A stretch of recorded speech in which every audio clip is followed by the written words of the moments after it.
I got that on audio. Boom! So, today I want to ask you a question. Shoot. What is your purpose I have a lot of purposes. in life? I have several. But I will tell you, there was a time when I had no idea what my life purpose was. And this is how you know you're not living your purpose. You're upset. Something in your life is not right, and you can't figure out what it is. I've been there recently. Yeah. So, like, maybe you have this great job, and your life is great, and you're married to a wonderful human, and you just can't figure out, why am I still not happy? I have everything. It's because you're not living your purpose. And what my theory is, you've been given gifts by God or the universe, however you want to think about that. Gifts that you're good at, that you are meant to do something with. Like, you were handpicked to be good at these things. And if you're not doing these things in your life as a job or as a creative outlet or for fun, you are going to feel unfulfilled. What that looked like for me, I was working at the hospital as a mammographer. I was married. I had all the things. I had a house. Your beautiful home, yes. Oh, my pretty home. I miss it. But I had all the things on paper, and I was not happy. And I couldn't figure out why. I remember sitting in your closet. Do you remember the day that we were sitting in your closet and we were having the conversation of you just not being happy and not knowing how or why or... Yeah, and that was the beginning for me. It would be some time before I figured out it was because I wasn't living my purpose. But my purpose, and I always knew this, my purpose was I needed to be writing. I have a gift, and I don't say that to be like conceited or anything, but I have a gift with writing. It's okay to know that you're good at something and share that with the world. And when I write, this is how I describe it to people. When I write, I feel more myself than any other time. Like, I feel like I'm in touch with my soul. And comfortable. You get that, like, comfortable feeling. Yeah. Mm-hmm. And, like, that flow state that people talk about, when you're just so blissed out by what you're doing, that's how I feel when I'm writing. I like that, blissed out. Yeah. So that's one of my main gifts. I feel like speaking, like doing this podcast is another gift. And helping people, giving people advice, that's a gift. Yeah. But my main gift, I think, is writing.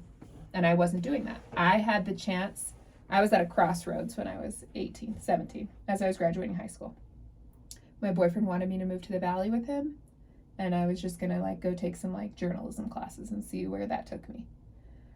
But because I had so much trauma wrapped up around my parents not being successful and being alcoholics and never being able to pay their own bills, I really felt the need to do something that would give me stability. So the other path was to go to x-ray school and be making good money and be able to take care of myself. Mm-hmm. I didn't have a passion for x-ray necessarily, but I had a passion for being able to take care of myself.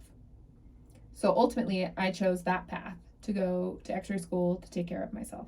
And I never did anything with writing. Well, I mean, same for me. Like, I kind of had a similar sense, except for I'm just barely coming to terms with this fulfilling my passion need, I guess, in my life. But I did the same thing. So it took me a little longer to grow up. I was about 21 when I got pregnant. And so at that point, I'm like, hey, time to grow up. You know, what can I do to support my family at that point? Mm-hmm. Which I think is a really common thing people are thinking. They're not thinking, like, what can I do that I love? They're thinking, what can I do where I can make the most money? Or what can I do to feel successful. Comfortable and successful. Yeah. So at that point, I actually have 3 different degrees in entirely different fields. Well, overachiever.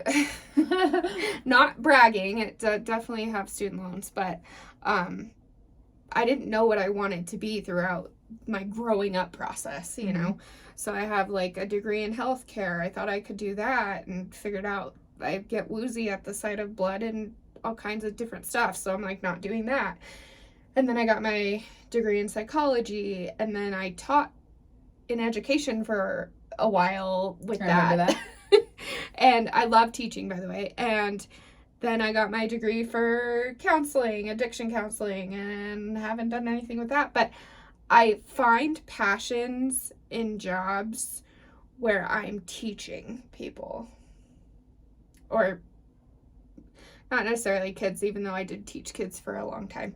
But that's like if I were to put all of my adult experiences, workforce experiences together, the one common denominator is that I've always been a teacher. And so luckily I have a job right now where I'm able to do that. I'm in leadership. I'm able to work with other people to develop their careers in social work. But I'm still feeling in this time in my life that I am like missing my mark, I guess. We're going to get into that. I think I'm going to take you through some challenging questions here in a little I'm bit. so excited. Okay. But so, because I find it, like I'm honing in on this feeling that I get with this like serotonin. It's like something's boost. missing, or like there's something that I'm supposed to do that I haven't done yet. But when I do the one thing, like in my daily life, like when I'm coaching my employees or when I am like presenting a specific topic to them, like when I'm in that teaching moment, I get like the serotonin boost and I'm like, this is it.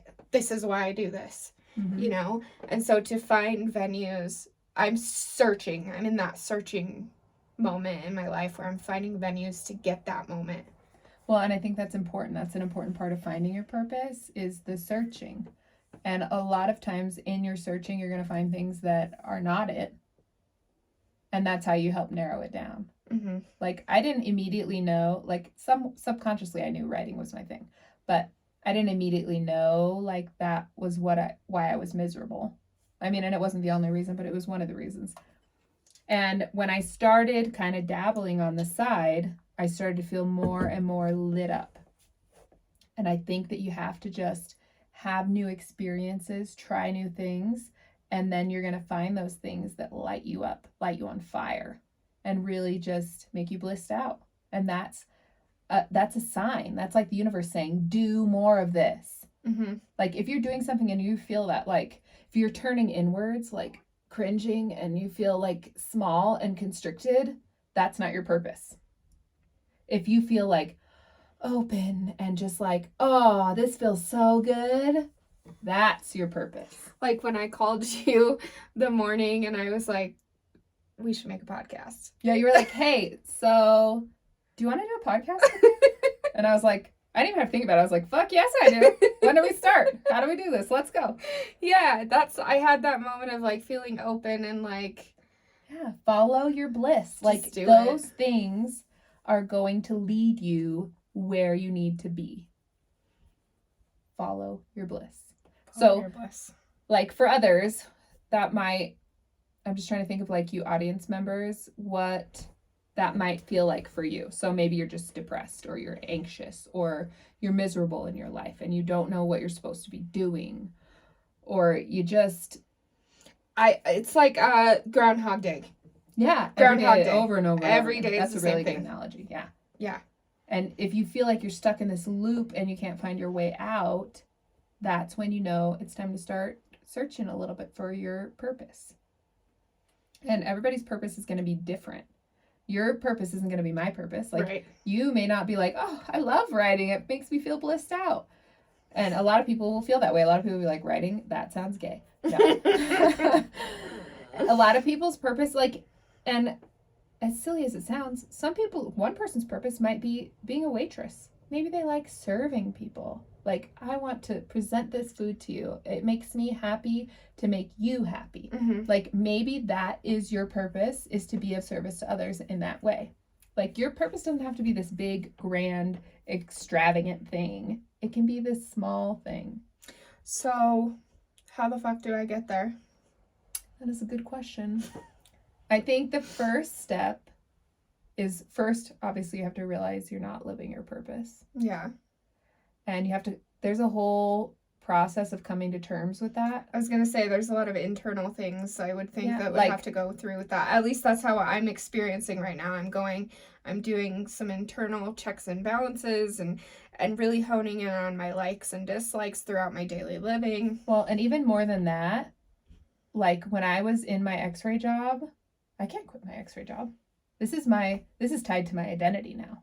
This is how I am proving to the world that I am not my parents. Like, it's not just as simple as this is a job. This is how I've defined my success. This is how I've decided that I'll be different. Mm. This is my sure bet to not be like them.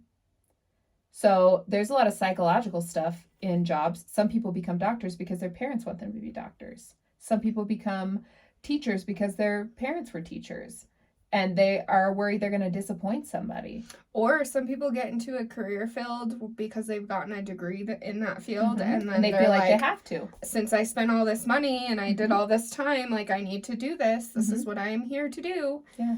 But you know what? You're going to be paying off those debts whether or not you're in that job. And are you going to pay off those debts miserable, or are you going to pay off those debts happy? Yeah. So it's not always about the money. Yeah, money's great, but you can make money doing other things that make you happy. Or if you do like your job, you can stay in your job and just start seeking your purpose in extracurricular activities. Or if you can't, like, financially leave your job, because I know, like, I have a house and a car and, you know, all the things. Responsibilities. So, yes, definitely, like, bills and stuff. So if you can't leave your job in that immediate moment, would, like you said earlier, finding some things that you like to do. So for me, what I started to do, first I had to come to terms with the fact that this was not my purpose. This is not my identity. This is not who I am. And if I do decide, I didn't for sure decide to, like, quit, but I just was thinking about it. Like, what would this look like if I did? Yeah. And I started, I'll never forget, like, you get these messages. The universe sends you messages, okay? And you know, because you feel it. Yes. Like a gut punch right to your soul. And you're like, this is that. This is related. I went and checked my mail, and there was this letter for this promotion, something about, do you want to make money writing? It said on the front cover of the envelope. And I was like, what? And of course I opened it, and it's like the sales pitch to get you to go to this writers conference to, like, try and train you so that you can make money. Yeah. And I thought, I could go to this. I've never done anything solo, by the way. Like, I've never traveled by myself ever up until this point. At that point, yeah. And I decided, you know what? This sounds fun. Like, I want to go. I like checked it out online. It was legit. And so I bit the bullet. I paid the money. It's like $2,000 or something. And I went to this writers conference. And I learned all kinds of stuff. And I was, like, writing, like, test stuff just to practice. And I was feeling really good. And then while I was there, they sold me on this how to create a blog program. And so I created a blog, and I started, like, just dabbling with writing my blog posts every week. And I just really, really started to feel good doing it. Yeah. And at the time I talked to my husband, and I was like, how would you feel about me quitting my job? And he was like, that sounds like a terrible idea. Yeah. Like, we barely pay our bills now. Like, so what are you thinking? for a while, like, I didn't quit my job, and I just kept, like, on the side doing it. I remember this. And then God moment. Yes. Okay. When you ignore your purpose, God gets louder. Okay. And he'll do something so that you can't ignore it anymore. Right. You know exactly what I I'm know gonna say. exactly which moment in life you're talking about. And I remember when the incident happened, and I knew you were going through this transition of, like, wanting to find your purpose and wanting to write. I remember the moment when you and I were having the conversation about it, and I said, this is not a coincidence. Yeah, you did say that. I did. I forgot you said that, but you did. And it was not a coincidence, looking back on it now.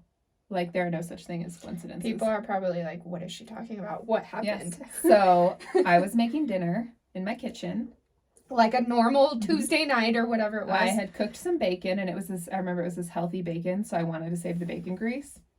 So I poured it in a jar. I put it in the jar in the sink to let it cool off or whatever. And then later I wanted to wash a dish. So I went to move the grease out of the sink, and it was like dribbling down the side, and I didn't want to get grease all over everywhere. So I took a paper towel. I went to wipe the grease off the bottom of this glass jar, burned my hand, and when I burned my hand, I jumped. And when I jumped, I splashed myself in the face with scalding hot bacon grease. It makes me emotional thinking about it. I know, because that was such a pivotal time in your life, but you didn't know it was until now. I stuck my face in the sink immediately, like ran to the sink, stuck my face under cold water, and I felt my skin come off of my face into my hand. Like the whole, like my if I were to have a goatee, like that whole area, all the skin came off. Yeah, I remember the aftermath of that. That was pretty And I traumatic. called one of the doctors I worked with. It was all over my chest too. Yeah. And I said, so theoretically speaking, if I splash myself with bacon grease, should I go to the ER? And he's like, video me. And so I FaceTimed him, and he's like, go to the ER. And so I wasn't going to go because I just have this defiance in me. I didn't want to. But I went. It's not that bad. I could see that. It's going to be fine. It'll be fine. I'll just put some on there. Yeah. They sent me to, they cleaned it, which is awful in case you're wondering. Then they sent me the next day to a burn unit in the valley where they took a washcloth. I was on pain medication. Yeah. They took a washcloth and they scrubbed the area because it was covered in bacon grease. Like, you know what I mean? Yeah. Soap and water scrubbed the area where the skin had come off of me. And then gave me like ointments. And then I was doing like ointments and aloe vera and stuff. Not important. That's not the point here. But when all this happened, I couldn't go to work. I looked like somebody that had a rare skin disease. Like I don't know if you experienced a burn, but it like oozes. Mm-hmm. Like it looks like your face is melting a little bit. Like it weeps. That's the word I'm looking for. Okay. So my face is weeping. It's like scabbing, and I can't wear a shirt. I'm like wearing a bra, walking around my house wearing a bra because my whole chest is burnt. My face is burnt. It's not like you could hide it. Yeah, you were off work for quite some time, right? So I was off work for probably, I want to say like 2 months. Yeah. And in that Sounds 2 about months, right. I'm practicing my writing stuff. Right. And then the week I'm supposed to go back to work, COVID happens. And it's like the universe telling me, like, it's getting me out of the hospital first, showing me what it would look like to be writing every day instead of working at the hospital. And then when I'm supposed to go back to the hospital, boom, more time to stay at home. There's a caveat to this too, because I remember having this conversation with you about outward beauty. Do you remember? Ooh, that's going to have to be a whole other podcast because... So you were learning things about yourself during this experience. I learned is a the point lot that I wanted to make in this experience. So I think it was allowing you to take time for self too. Yeah. Because like we talked about earlier, discovering your purpose is about learning about yourself. Yeah. And so who are you? What talents and gifts do you have? What's important to you? So the universe or God whoever took away what you thought your purpose was and made you think about that. And for some people that might look like you get fired, or you get in a car accident, or you get really sick, or your spouse leaves you. Like these big events happen in your life. I don't think it's a coincidence. No, but a good way to think about this. So I call them my adopted kids. They're not really adopted. They're just kids that are always at my house that I love like my kids. One of my adopted kids said to me the other day, he said, I just feel like I'm always trying to be in this like tunnel of peace. And something or someone keeps trying to knock me out of this tunnel of peace. And he was really upset about this. Like he just wanted to be in his peace. And I looked at him and I said, I kind of smiled because I was like, I love this. I love this conversation. Yes. And I said, if you had the power to create life and you wanted to build a warrior, would you put him in a tunnel of peace? No. No. You'd send him to war. Yeah.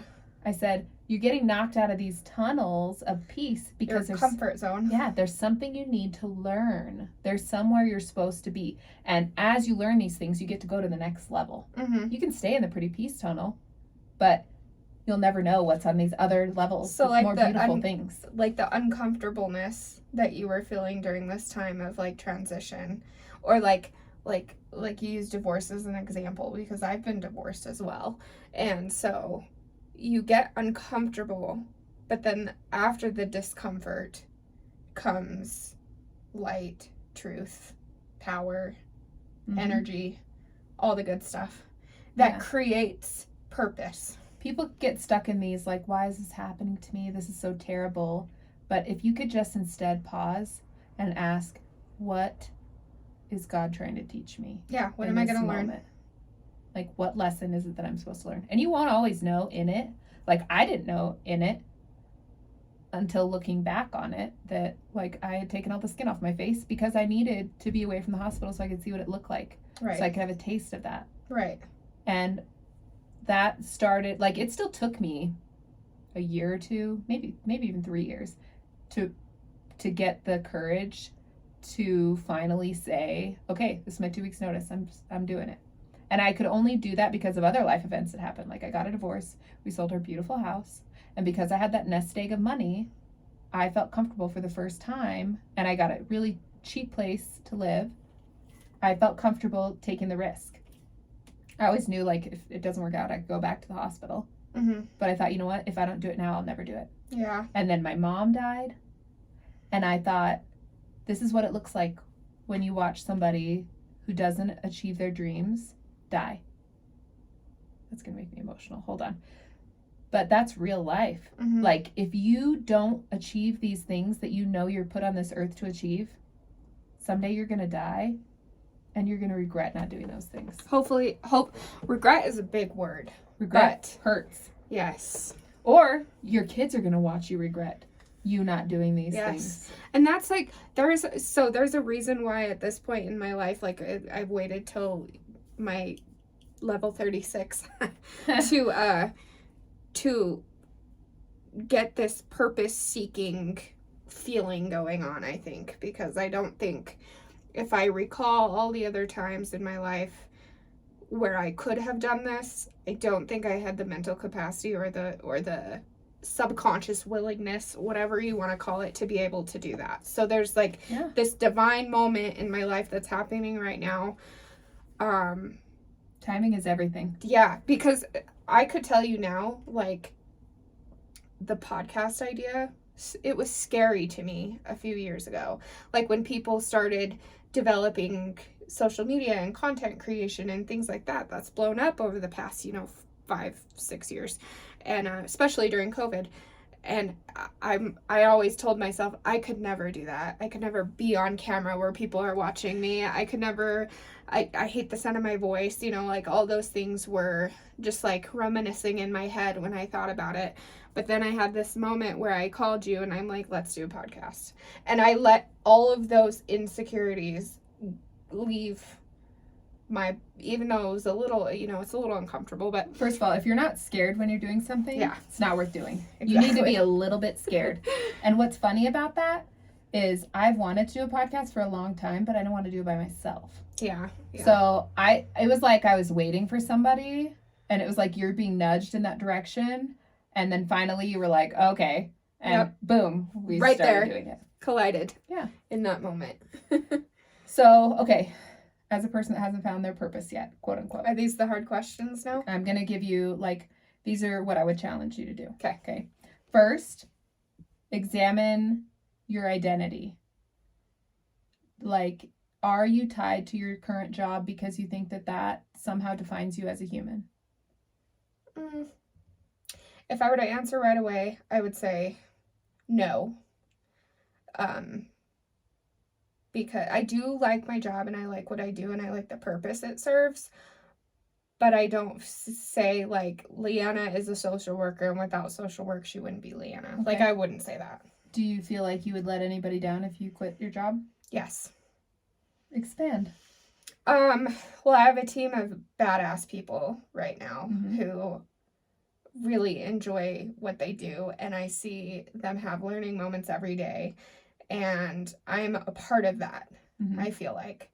So okay, I'm changing, because I feel like if I told them and was transparent with them and said, hey, I'm seeking other stuff, they'd say, good for you. Thank you for teaching me what you've taught me. So it's a yes and a no, I guess. Okay, you don't feel like your parents or your kid or anybody else would be disappointed? Not really. I've had a few career changes in my life So throughout you're my pretty adult comfortable career. flexing So with I'm that? I'm pretty comfortable with being flexible. I am hesitant about finances. Well, and So I'll say it again. This does not mean go and quit your job tomorrow. Yes. Okay. This is just theorizing. broadening your horizons, thinking outside the box. Yes. So, firstly, we're examining where you are.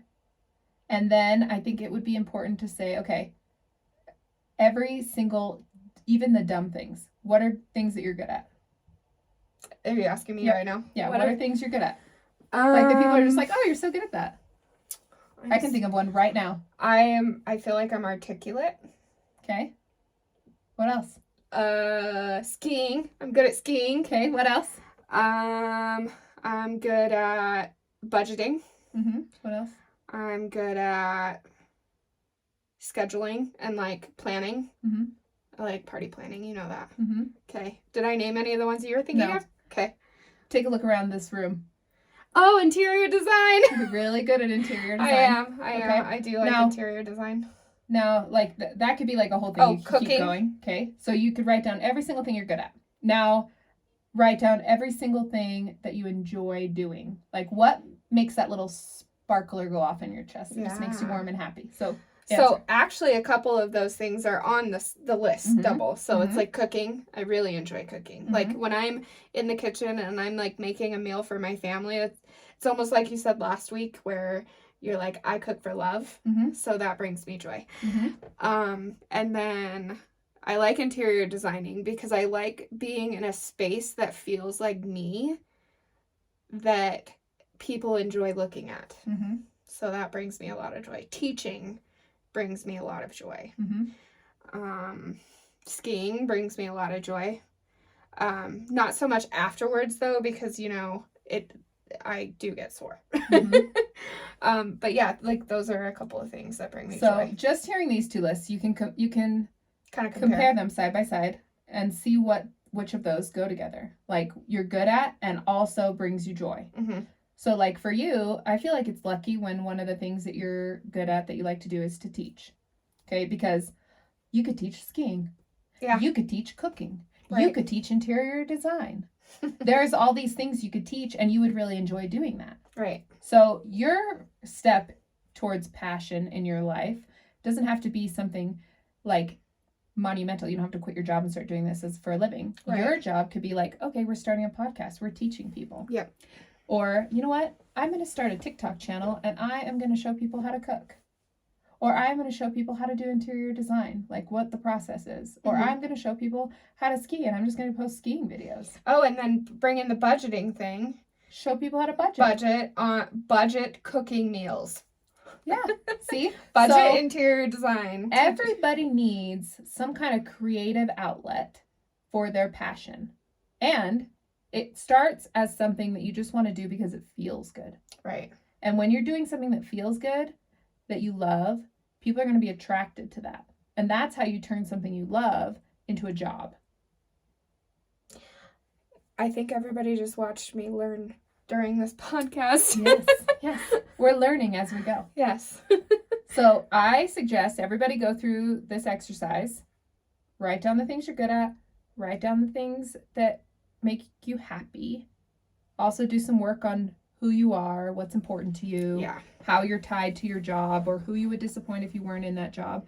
And then after you start dabbling with your passions, you can figure out if you want to leave your job, you can figure out how to make that transition or how to do these passions while still in the job that you love. That's perfect. Because some of these passions I do on a daily basis anyway. You know, like I'm already doing them. Now I just can kind of hone in on how to create that space and make it just for me. Yeah. And the universe is going to send you signals. It'll show you which path to go on. You'll get that letter in the mail. You'll get fired. Somebody will stop you and ask you if you want to start a podcast. Like, burn your face off. yeah, some weird freak accident will happen. You will get signs. Follow the signs and follow your bliss. And just start doing what makes you happy a little bit at a time. Like, that is not a hard challenge. No. Oh, dang it. I have to do something that brings me joy. Oh, shucks. All right, so that's my challenge to you guys. I like that challenge. I'm going to start Beautiful. exploring some of these and we'll talk about it. Yeah. If you have any passions that you want to share with us, or if you are in this transition phase like I am, I encourage you guys to reach out and share your experiences with us. Yep. If you know somebody that is in that transition period also, please send this episode to them. Yes. So that they can hear this. Yes. And follow us and share and all the wonderful things. You can message us on Facebook or Instagram or TikTok or YouTube, or you can send us an email at growingupforadults23@outlook.com. Awesome. Did I sound like an infomercial? You did. All right. Your podcast voice is getting really Well, good. Thank you. All right. Well, thank you for listening, friends. Till next time. Yep. We love you. Bye, friends.